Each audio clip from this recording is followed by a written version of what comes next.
Absolutely, and we will see very shortly if Dragon Soul or Bust can play the draft right and not let TSS snowball again coming into this game, because we are going to the draft and we have the bans already going in. Wes.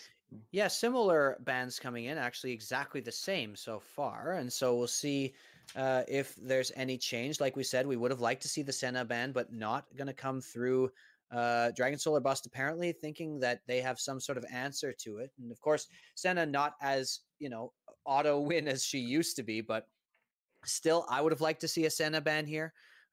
Because it just activates Wheelie in so many ways, because he does have that Veigar and that Scion and, all these things. Plus, we even seen Wheelie play a traditional AD carry? Maybe, but not very often. So definitely the Senna ban could have benefited, but the exact same 3 bans as last game coming in here. It is different on the side of Dragon Soul or Bust. They opted to ban the Yasuo instead of the Sett. And there you go. And that's why they were going for the first pick Sett. Smart move. We're gonna see. I'm looking at Dragon Soul to either pick up either, if they have it, pick up the Senna right away. Team Soul Simp has shown over and over again that Senna is disgusting on their team, but TSS not even letting a chance go through. Senna obviously really good, but also pretty good into Sett. Sett doesn't really have a gap closer beside his ult, so if the ult is down, Senna can just auto him, and Sett kind of just has to walk backwards slowly in shame. Senna fits even better here with the Veigar as well. Yes, TSS 2 games in a row doing the cheese, but dang if this is not some culinary delicious cuisine cheese that they're throwing out these games. This is some funky Gruyere coming in here. I'm so excited though to finally see the Sett come in as blue side first pick. I've been wanting it to happen all season, because I think it's so good as a first pick. Because not only can you flex it, but it's just so good in lane. As you say though, long range damage dealers like Senna and Veigar can be very strong against someone like a Sett, and therefore here comes the Jarvan to get that gap closer in and to get the crowd control down. Now Ezreal coming in as well to answer the Senna Veigar, relatively safe and able to scale up into the late game. So I like that pick. But and now the Zac actually taken away from 6-inch here, going to be picked on the side of Team Solo Simp. So we'll see how Hypoconic does with that pick there. Yeah, and lots of healing, even for the first 3 picks on the side of Team Solo Simp. I'd actually like to see Dragon Soul or Bust pick somebody with Grievous Wounds built into the kit, because as you saw in the last game, they fell behind early, so they weren't able to build enough economy to be able to buy Grievous Wounds and items. So if you pick someone such as Kled Support, which I think has been popping up quite frequently recently, you can actually get Grievous Wounds just off of Kled's bear trap on a rope or whatever it's called. I think you got it. That was perfectly right. So we have an interesting back and forth coming in through the bans here, because the Trundle got banned out by Dragon Soul or Bust, indicating they might want to go towards something like the Alistar, and then Team Solo Simp responding to that with the Alistar ban. And I really like that adaptation, because as you say, Dayblazer has been spamming the Alistar and not the traditional support, not the normal support for DSB. Who knows what his champion pool is like? It could be that they've really hamstrung him with this ban. So we're going to see what that support pick is coming in for DSB. Meanwhile, the Ornn taken away there by Dragon Soul or Bust, and Wukong coming in could go top or mid, likely though coming in to match that Sett. Yeah, Wukong is one of the few champions which as talked about Del Cuisine earlier, part of my French, more bullshit than Sett is. Fine, yeah. Early game, mid game, late game. These champions are very comparable in terms of damage, in terms of what they can bring to a team. Wukong, obviously, a little bit more damage focused, less tanky, closer to assassin, and Sett, a little bit tankier, can survive a few more hits. But even still, both of these characters are horrifying if they're ahead, or if they can get a flank on you. Yeah, whoever gets towards that Blade of the Ruined King first is just going to be so terrifying to play against. Now, Lissandra coming in, a nice blind pick there. Definitely safe into any mid lane matchup. Even okay into Wukong, though, of course, a double ultimate, like you said, no fair. And the last pick coming to Team Solo Simp will cut. We'll see what they go with because, yeah, I maintain it could be either a mid or top pick here. Or even AD carry. We could easily see Veigar, but yeah, there's the Corki, which is almost certainly going into the mid lane. Nice pick against Lissandra. They're able to do that sustained damage. Every time I look at TSS's team, it feels like they made like a collage of just their favorite champions and just put them on a team. But every time they actually do make sense. Team Solo Simp, it's a lot weirder to look at, but all of their characters form an important purpose in the team. Veigar with his cage makes it really hard for the Jarvan or the Sett to get on him, so that allows them to stay back. With the Wukong and Zac, Dragon Soul or Bust is going to have a lot to concentrate on just on dealing with the front line. They might not even have time for the back line of Team Solo Simp. Really smart draft by Team Solo Simp. Yeah, I'm interested to see how 6inch does on this Jarvan. Obviously, now Dragon Solar Bust have drafted the more early game focused jungler, and of course, we saw what a very strong early game focused jungler can do into somebody like a Zac who wants to farm up, and just gank, and not as strong with dueling in the jungle. So now that we have the draft for game 2, we are going to go to one more break. We are going to let the teams get settled and do our competitive integrity delay. So we'll be back in just a few minutes with game 2. Don't go anywhere. All right, as we all marvel at the Phantom HP bar found in the fountain of TSS, we are into game 2. TSS took the first game in convincing fashion. They kind of destroyed DSB, honestly. Hypoconic going off in every lane. Revivination, just 1v5 performance. And we will see if DSB can bring it back here. Definitely a harder jungle matchup for Hypoconic. Jarvan very strong. So we're going to see if DSB can get back into this series as jasonsensationz doing some chin-ups to warm up. Here's Heartstopper getting caught in the jungle. Nothing going to happen out of that. Definitely a little bit more of a standard team comp from Dragon Solar Bust this time. They're not like all engaged. They're not, all whatever. They still have a very strong engage, so they're still going to be looking for it, but it's not as volatile as it was last game. Yeah, and they definitely have more potential for late game damage, of course, that Sett and Jarvan able to do damage later into the game, and Ezreal damage probably a little bit better scaling in a lot of cases than the Ashe, especially against a team like this where you're wanting to poke. But in general, I like the team comp. I like the draft better from DSB, though we were saying before we still would have loved to see that Senna ban.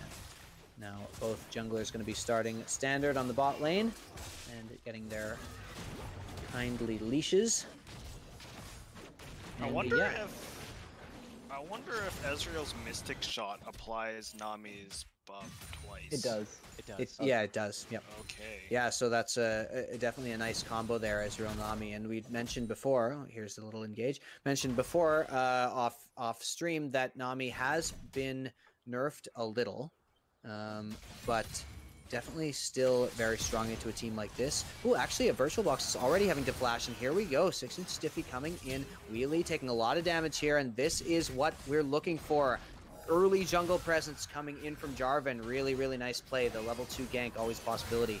VirtualBoxs is having to flash there, and now very low health bars on the side of TSS's bot lane. So nice wave built up. If DSB can get this pushed in, they have an excellent wave state, but looks like there is going to be a little bit of a freeze coming in, so not the best there, but still good situation. Well played there by the bot lane. Yeah, it was smart by Stiffy to come in early.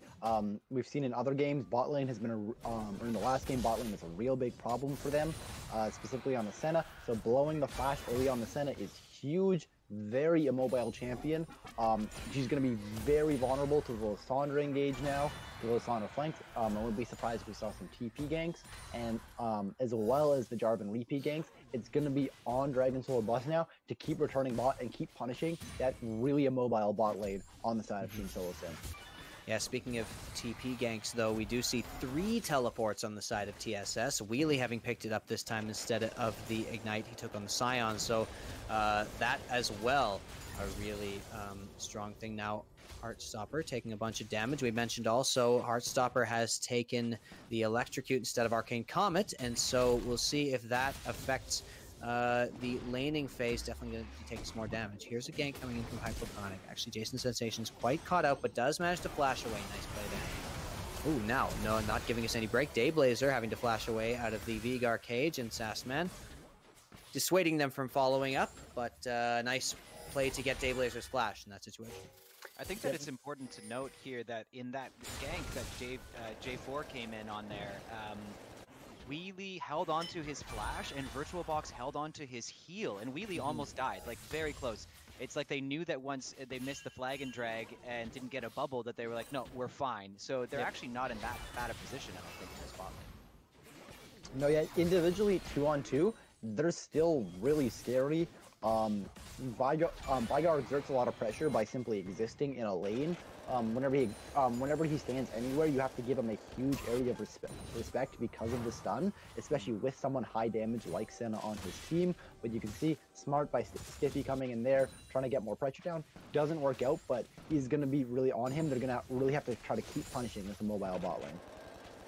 Yeah, you can actually see the Cull coming in on Revivination. Speaking of scaling, just going for that farming focus in that lane. You can see a little bit of a CS lead coming in from Lissandra, expected in the early stages before Corki has built any real damage items. And jasonsensationz still maintaining a CS lead here, so we're already seeing the power of Sett in lane. There's the pull. A level ahead on jasonsensationz with a nice minion wave stacked up. So yeah, I like this. Like I've been saying, I've been wanting to see the Sett first pick, and finally we got it. Paying off so far. Speaking of CS leads, if you look at the mid lane, Heartstopper doing a really good job against Revivination. He's up about 10 CS, as well as he has a TP advantage. Kind of the opposite story of what it was last game. I guess Heartstopper a lot more comfortable on this Lissandra than he was on the Lux. Let's see if he can transition his success here into, you know, these flanks and these big ultimates that Lissandra is known for late game.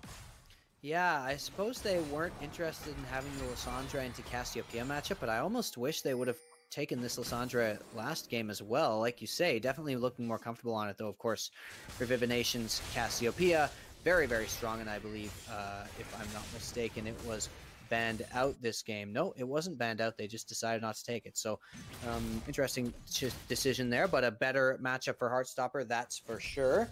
Now, we already do see the Bramble Vest coming down on Sett. Big CS lead now onto the Wukong, but that would be made up if Jason can farm under tower properly. And generally pretty even, though. Stiffy here coming in to look towards this dragon, but only able to clear out a ward. Just a quick side note, I think that once we get someone counting stats on this league, I think we need stats on how many times Wheelie uses emotes. I think that's maybe the only way they can communicate. Oh man, definitely some mental damage potential of being applied there, as Kang likes to say. Here's the ultimate coming in from Blitzblades, though. A lot of damage going down already onto Jason, but he uses his ultimate. Oh, misses the W, though, and that is going to be the end for jasonsensationz. I'm not sure why he did it in that position, but no time to reflect on that. Revivination's going to go down, so at least there is some silver lining coming in for DSB, but jasonsensationz, he had that kill in the bag and maybe predicted the clone to come out or something, but yeah. really heartbreak there coming in for Jason on Sett. I mean, I think that's what he was trying to go for, just predicting the clone. Yeah, but would have looked real hypey if he had gotten it, but it looked pretty sad. Yeah, since there was no clone used. Immediately after that, we looked to mid lane. We saw a Stiffy coming in for a pretty free kill on Revivination. We saw Heartstopper did have to blow flash. He got the flash W off, but Lissandra so easy to gank for. She has 2 forms of CC and about 1,000 forms of damage in her kit. As long as she can get in range, then during a gank, you're almost certainly gonna die. Guy, I'm now gonna look for a Heartstopper to see if he can maybe roam to other lanes. Yes.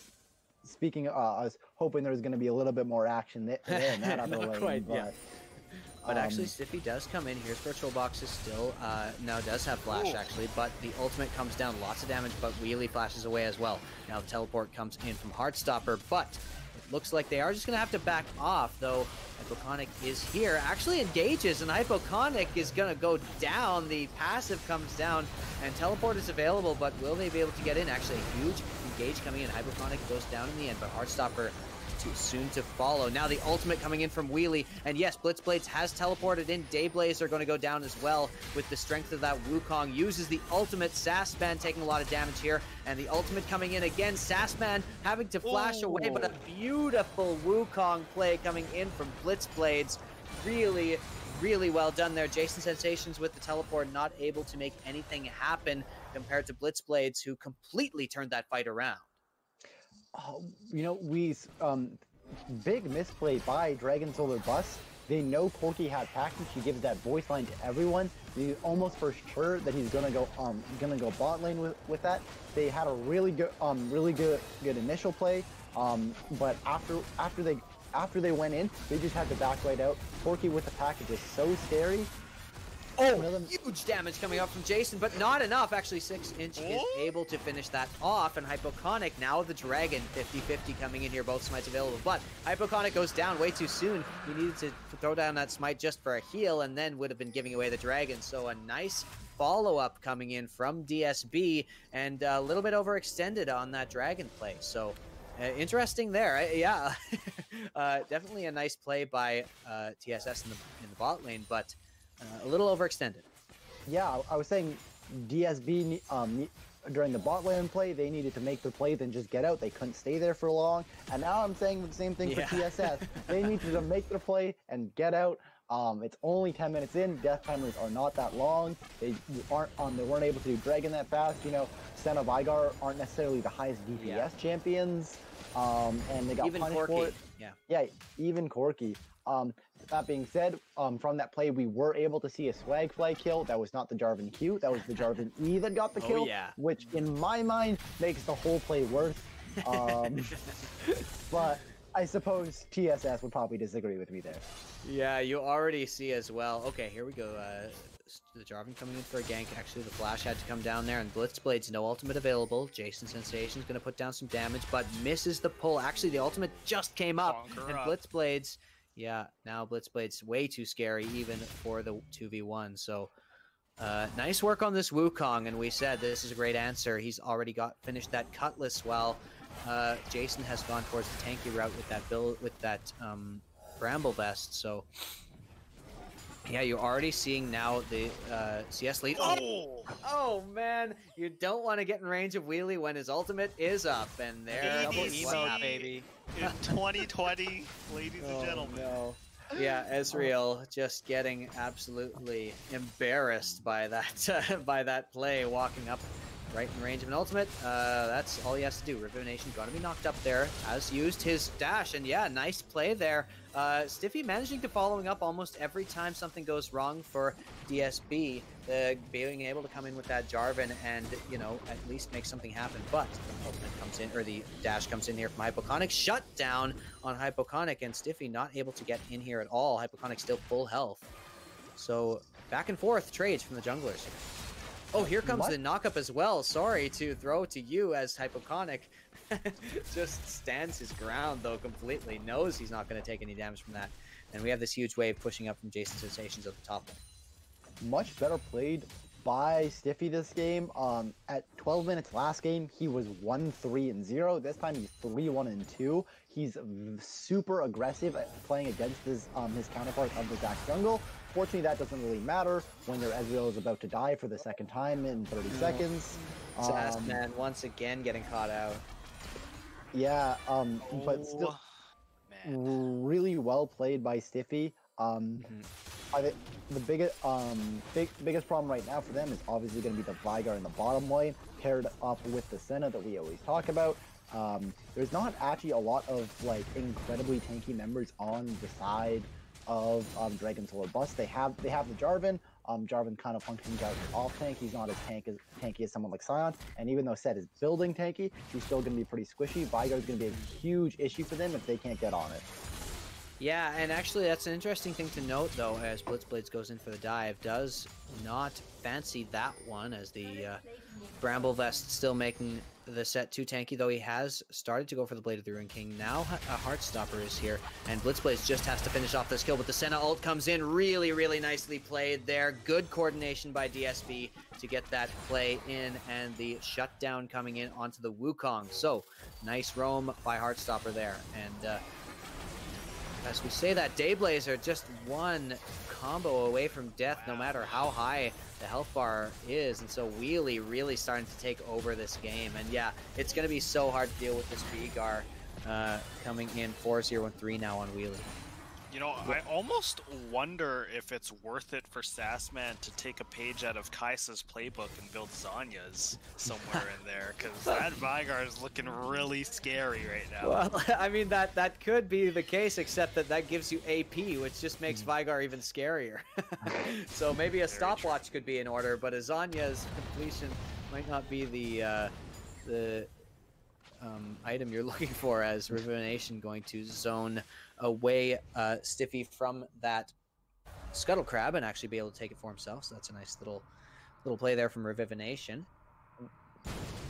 Dragon Soul or Bust bot lane is in the hardest spot right now. We were saying earlier Nami was nerfed. She has the lowest base HP in the entire game now, including Yuumi. And if you're squishier than a Yuumi, you've got a whole lot of trouble coming for you. Just like now, Hypoconic has a whole lot of trouble coming for him. Oh no, Heartstopper coming in with the stun, and Hypoconic, yeah, passive going to be popped here. The Nami ultimate coming in, so that's a nice play there. And the Veigar stun so effective. Here comes the teleport coming in from the Wukong. Actually, Zac still managed to go down, but jasonsensationz with the W, flashing with the fadeaway coming in, still going to be taken down there. As that fight did end up going in the favor of TSS once again, though a nice engage initially from DSB. And yeah, I like that little play from jasonsensationz. The W animation still continues. Here's Sassman for the steal. No, doesn't get it. Nice, pretty close, but not going to be able to beat that. And Wheelie actually does manage to finish that one off with the Veigar. I can't imagine how frustrated Dragon Soul or Bust is now. Now at this point, you saw there they got a good engage, but as soon as they popped the Zac passive, they had to get out. The really good TP by Blitzblade we saw on the Zac passive prevented him from dying for so long. He did end up going down, but by the time Hypoconic went down, the fight was already over. Dragon Soul or Bust is having such a hard time getting results for their engages, but getting results quickly. They're the longer these fights go on, the longer that TSS has the chance to really get their stuff together in a team fight. They're not surprised by it. They're winning more and more. Dragon Soul or Bust is going to have to make a very large gameplay change if they're going to want to win this game. Consistently, their engages just haven't quite been enough in a team fight setting. Yeah, and now we see, here's the matchup I was about to talk about, which is Blitzblades into jasonsensationz. Already that Blade of the Ruin King completed, and just like item spikes are coming a little earlier here for TSS, here's the stun coming in, and actually that ultimate's going to go down, but the ultimate from Heartstopper going to prevent Wheelie, and actually VirtualBoxs is way out of position here, going to be caught out. jasonsensationz now uses the ultimate on Blitzblades, but the ultimate coming in now finally is able to hit that W and is able to survive initially, but needs to back off because Blitzblades is going to have that dash up right away. Yeah, goes in again, and a nice play there. Uses the flash to finish off that kill. Blitzblades is absolutely dominating this lane. yeah, Jason trying to get the TP in mid lane make something happen, but the TP wasn't even necessary in the game. They were still able to get the pick onto VirtualBoxs, which is what Dragon's Bust needs to be doing. What they don't need to be doing is TPing right in front of the 4-in-1 Wukong. Wukong is gonna have no trouble killing Sett at that point. So, yes, it was good. They were able to get the Senna. We need to see them more making these decisive, quick plays, but not at the cost of the top laner's life, and more importantly, his teleport. Yeah, absolutely. You can see that Bramble Vest completed, and maybe jasonsensationz feeling like now with the Cutlass that Bramble Vest would be enough defense, but armor not as valuable a stat as health at this point in the game, especially even earlier than this when he was already losing those trades. Armor becomes more valuable as the game goes on, while health becomes less valuable, and not having built any HP, that armor just isn't that effective on jasonsensationz here. And so you can see, even with the Bramble Vest, a very strong armor item, Blitzblade's no problem soloing out that Sett and even tower diving. Now at TSS, I have to say, firmly in the lead. Trinity Force and Man Immune completed on Revivination, the Luden's Echo, and working towards the second item coming in on Veigar. It is just, you know, Trinity Force, you know, well on the way for Blitzblades. It's just so difficult to fight in these situations against a team as strong as TSS. Yeah, TSS is really just going to be looking to not get caught. You saw there the flash away. Comes the ult from Corki. Actually, the shutdown does come in, and oh, a huge amount of damage though coming on from Veigar, and yeah, triple kill for Wheelie. He has taken over the game. This is why you need to start targeting the bot lane of TSS. This Senna shenanigans coming in, it just makes Wheelie so strong on all these picks, and you know, when he's able to snowball like this, it's just ridiculous. Yeah, taking over complete control of the game. Yes, Dragon's Bust was able to get a pick, but the longer these fights go on, Veigar is able to just land his spells really easily. And you see now he's 7-0-7. He has 14 out of 17 kill participation. He is by far the best in the game on the team. He is leading in terms of CS, kills, assists, the least amount of death, and items. This Veigar is a monster this game. They have to either pick him first and pick him quickly, then get out, or they just have to straight out avoid him at all costs. Though that'll be an issue once he's running at your Nexus.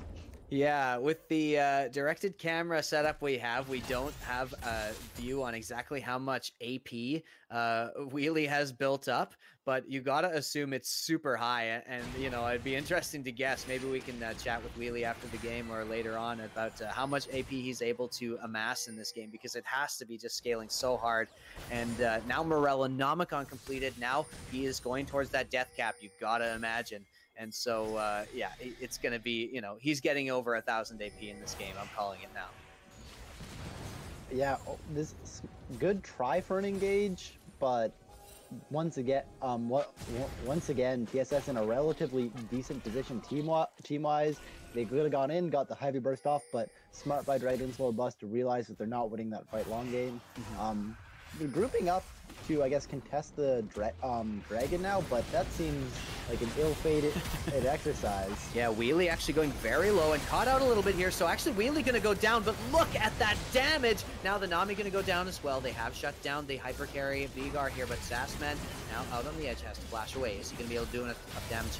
Hypoconic. Now, jasonsensationz coming in with the W, but not enough damage, and the too many members of the team have gone down already, even with the catch out on Wheelie. Oh, Jarvan has exited this game now. It looks like maybe a bit of disconnect, hoping to see a pause coming in there, but he had fallen, and yeah, so once again, the team fight win coming in from TSS, only able to take down Wheelie, and yeah, the pause comes in here. So hopefully that disconnect didn't happen in the middle of the fight, because that would be a shame. But of course, TSS, even with Wheelie going down, still was likely to win that fight with the super strong Wukong and Corki on their side. So as we go into the pause, take a break, and give time for Stiffy to get back into the server, time to, you know, just take stock of maybe what DSB is going to be able to do if they want to come back in this game, because it seems pretty dire at this point.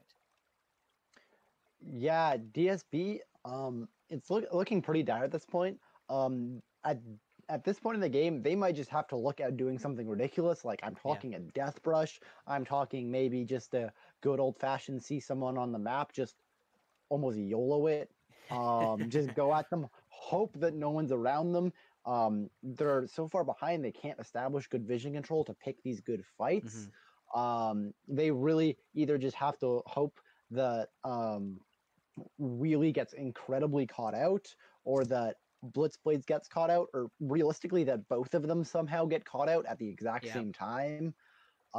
Here's the game where you kind of want the Ashe Lux, actually, with all those pick comps, because now all you got to do, you just have to kill a couple of people. You don't have to kill their whole team, and then you can sort of start getting ahead in this fight. But their comp in this game, of course, more disengaged, like Kang mentioned, you know, more able to you know, kite back in fights and survive and things like that. So yeah, it seems like a lose-lose here for DSB.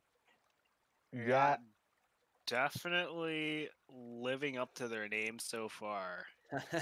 They have been busting a little bit with the lack of Dragon Souls going their way. I don't know. There's not much to say. I mean, I think it really does feel bad. Like, they did exactly what Stefano was saying. Like, they caught Wheelie out on the Veigar. And then because, like, this Wukong is huge, and it was so interesting in the early game, like, it seemed like it was pretty close between the Sett and the Wukong. It was going, and then Sett looked like he was going to kill him. Wukong got the kill, and then from then on, it was just the Wukong just, you know, dominated Jason. And yeah, like what do you do to get back in this other than like getting a pick? Even when you get a pick, you still don't get anything from it. Yeah, I think that fight, you know, if they had been able to pick off Wheelie and then back off, that would be one thing. But they sort of took that as their sign to go in. And you're still not strong enough, especially with Wheelie taking one down with him. Just one spell, you saw what happened to Dayblazer there. It's just, you know, inappropriate to watch. And yeah, so that's just, pardon me, it's just something that DSB has to be conscious of there. So you need to get a pick and then back off and, you know, just get incremental advantages maybe. Yeah, I think you said it best. They need to be making these, you know, kind of like quick plays, get in, and then you get the pick, and then run as fast as you can. Team Soul Simp is so far ahead that, you know, even if they do the classic where one of your teammates dies, then you decide to fight, Team Soul Simp is still going to win that, like 9 times out of 10. So what Dragon Soul or Bust really needs to be doing, if they want to even come close to looking at the game, it's honestly mostly around Heartstopper on the Lissandra. He will be huge. His ultimate is so good for picks. But very important that he needs to know that he doesn't necessarily have to get picks with it. Using Lissandra ult defensively can be super strong as well. If he sees a Wukong charge into this fight and all they want is a pick on the Veigar, just ult the Wukong and then everyone run as fast as you can. You don't want to be close to that Wukong. It's going to be very hard for Dragon Soul or Bust to come back, but if they do, it's going to be on the back of Heartstopper. Yeah. So since we do have the delay coming in and we know what's happening in the future, as it were, we know that actually we do have a bit of time. So what we're going to do now is actually throw to a quick break. And once we get a sign that XxSasmanxX has reconnected, we're going to come back with more of this game. So sorry, everybody, for these technical difficulties, but we want to make sure that we get this game going forward as soon as possible. So we're going to take a quick pause, take a quick break in the stream, and we'll be back for more action right after this. Okay, as we reflect back on the Season 4 build that Revivination is going with here with the Manimune, we are back into this game. So the jungler for DSB has returned, and after you know, a little bit of a botched fight there by DSB, we are going to see what Dragon Solar Bust can do to claw their way back into this game. TSS already is up 1-0 if you are just joining us. And this is the second game where we do see Heartstopper actually flashing away. So nice job by Hypoconic there to get that. And yeah, we'll see what they can do here. Now Hypoconic has completed the Ormog's armor, and now the Baron is going to be started, and DSB are just so out of position. There is no possible way for them to contest this. Yeah, that being said, it looks like DSB knows that they're on Baron and does get the quick pick. That's exactly what you want to be doing as DSB, is be getting these quick picks where you can't be punished for them. So smart play by them. They were able to get the shutdown. Grand scheme of things, likely not going to matter unless Heartstopper can, find a way to kill all of them with the shutdown goals he just got. But even still, it's going to be on TSS. They can just play this slowly. They don't got to rush things. They have 2 infinite scaling champions in the bot lane. Both of which do a crap ton of damage right now. So just play it slowly, and just slowly stage it in. Here's the flank from Heartstopper. Actually, a huge shutdown goes onto Wheelie, and also Wukong not there. Heartstopper does go down, but will they be able to clean this up? And Hypoconic goes in, and the double kill actually coming in. So now, with 2 huge shutdowns, Heartstopper still not able to carry this team to a win. Oh man, it sucks. And Heartstopper, I was just about to say 8 out of 11 kills, now 12, now 8 out of 12 kills, but so much gold and 3 completed items there on that Lissandra, but not going to be enough, and it looks like this might be the end of the game. Death timer is still 10 seconds away, and so yeah, TSS off that flank is going to be able to finish this off. This is going to be 2-0 going in for TSS, and they continue their dominance, and yeah, I don't even know how they did it, but yeah, there you go, 2-0 TSS.